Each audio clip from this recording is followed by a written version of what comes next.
Hello everybody! So, haven't talked about Fortnite in a while, since the last tier listing video. I do kind of want to talk about Fortnite a bit more, maybe do some videos on it, but either way, yeah. Today I will be covering the story, as I understand it, of Fortnite Chapter 1. So, let's get to it! There was once an island. On it were people that battled against each other for victory again and again and again. These people fought in towns, cities, and even farms. Anyway, this cycle would continue for years, until one day a meteor was spotted in the sky. The citizens of the island automatically assumed that this meant that the meteorite would completely obliterate the world-renowned, ever-famous Tilted Towers!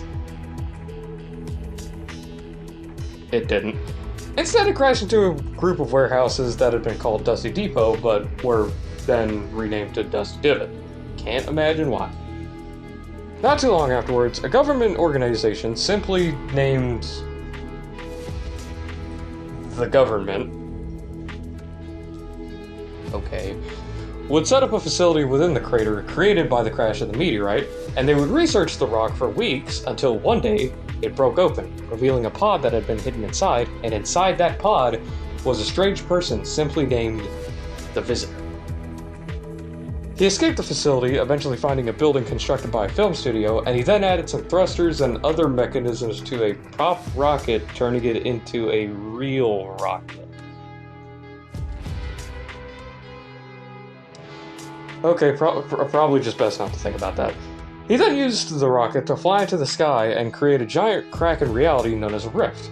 Eventually, this rift would summon a chunk of the California desert. No, you did not mishear that. Along with some other little landmarks like a Viking village, and it even transformed a pizza restaurant into an ancient temple. Again, best just not to think about. Eventually, however, the rift would summon a giant purple cube, which was named Kevin. Kevin would then make his way across the island, leaving some runes imprinted on the ground every now and then, until he eventually reached a lake, named Loot Lake, and he then just fell into it, melting and eventually turning the lake purple and bouncy. After a few weeks, though, an island in the middle of the lake then began rising into the sky, and hanging out on the bottom was our old pal Kev. He then began flying around the island, draining power from the runes he left behind, and afterwards, he flew back to Loot Lake and blew up the island he was attached to, and he summoned an army of cube monsters to attack the citizens of the island. Wow, that was rude. Eventually, however, Kevin would explode, and everyone would be transported to a strange realm known as the In-Between, where a strange butterfly resembling a rift would transport them back to the island, where a few shards of Kevin were now resting in the center of Loot Lake. Rest in peace, Kevin.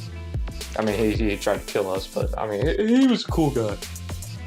However, despite the threat of Kevin being gone, the island wouldn't stay peaceful for long, as a giant iceberg was spotted in the distance to the southwest of the island, eventually crashing into it. On top of a mountain on the iceberg was Polar Peak, the castle of the Ice King. He had been sleeping until the iceberg crashed into the island, and due to the higher temperatures of the island compared to the moon the Ice King was previously chilling out on, the Ice King began drawing energy to summon an ice storm to cover the island in snow. This was useless, however, as the snow would just melt, and the Ice King's prisoner, the Fire King, would escape from the Ice King's dungeon, and he would then create a volcano on the northeast corner of the island, which is why the Ice King wanted to cover the island in snow, was, to keep the Fire King from escaping. You get it. As the Fire King kept drawing power to restore himself to his former strength, the government would then uncover a giant vault underneath Loot Lake, and the residents of the island would then return the keys to the vault, where it would open, and inside were 6 pillars containing some random items. But the main attraction was a giant orb known as the 0 Point. Eventually, everyone left the vault, and when they did,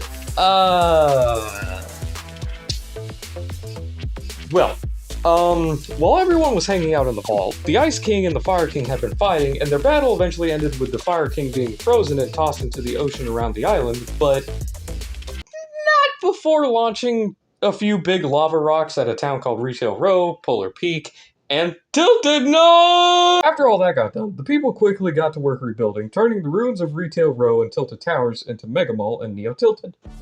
A new futuristic era had begun, as the citizens of the island and the government had begun using the power of the Zero Point to make advancements in technology, as well as powering Neo Tilted, and it looked like peace had finally returned for good.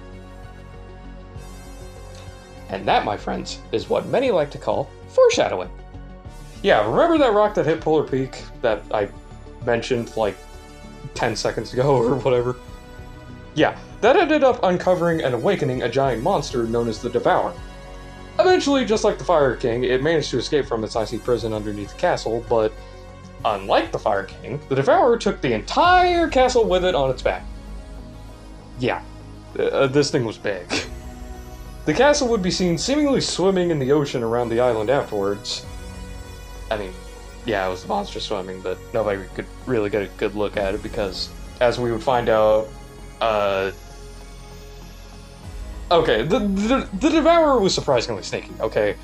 It managed to come on shore one day and attack a cord supplying zero-point energy to Neo Tilted completely unnoticed. I don't know how anyone missed it, and if someone did somehow see it, they must have just went, oh, that's kind of odd, better not tell anyone. So, okay, sure. Anyway, this attack let everyone know that the Devourer was after the Zero Point, and after finding out, the government would hire a person known as the Singularity to build and pilot a mech to take down the Devourer. This mech would be constructed at a facility named Pressure Plant, which was built inside what remained of the volcano, and when it was finished, it would be dubbed Mecha Team Leader. And it would be piloted into battle as the Devourer finally appeared on the island, and it began trying to break into the vault. The Mecha Team Leader would attack it, thwarting its attempt, but this would provoke the Devourer to begin attacking the mech. The Devourer would eventually begin attacking the mech, biting at its arm, and while the mech would manage to throw the monster off, it would manage to rip its arm off, and this caused the mech to begin losing power.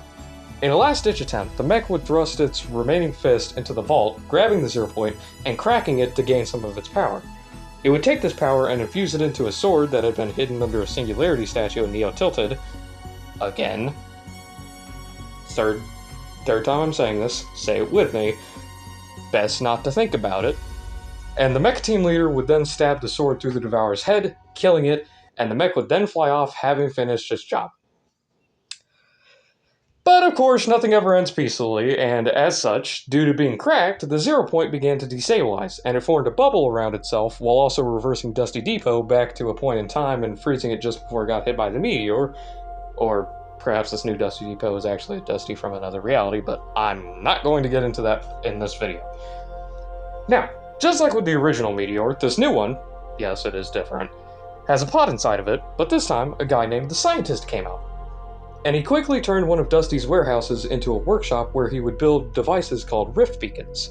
And he would place them in many of the points of interest around the map, not only creating rifts in the sky above them, but also transforming the POIs. POIs being, points of interest for short. Eventually, once there were 6 rifts, the Scientist would begin constructing another rocket like the one the Visitor used.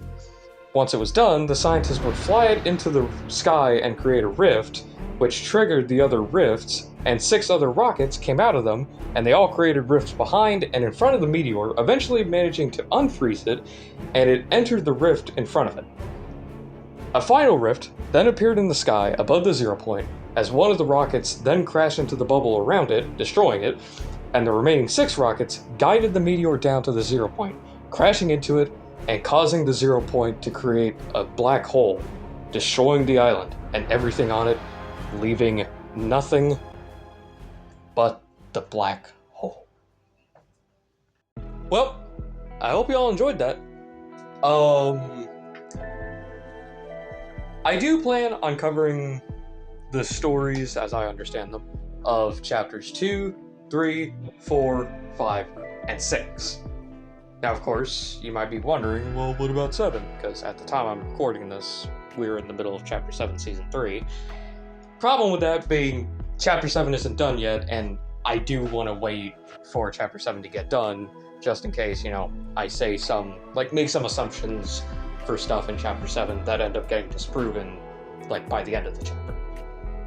So, like I said, I'm gonna wait till chapter 7 is done, and then I'll do a video about the story as I understand it of chapter 7. But yeah, I hope you all enjoyed, and I'd appreciate it if you would like, maybe subscribe. I'd really appreciate that. And yeah, that's about it. Peace.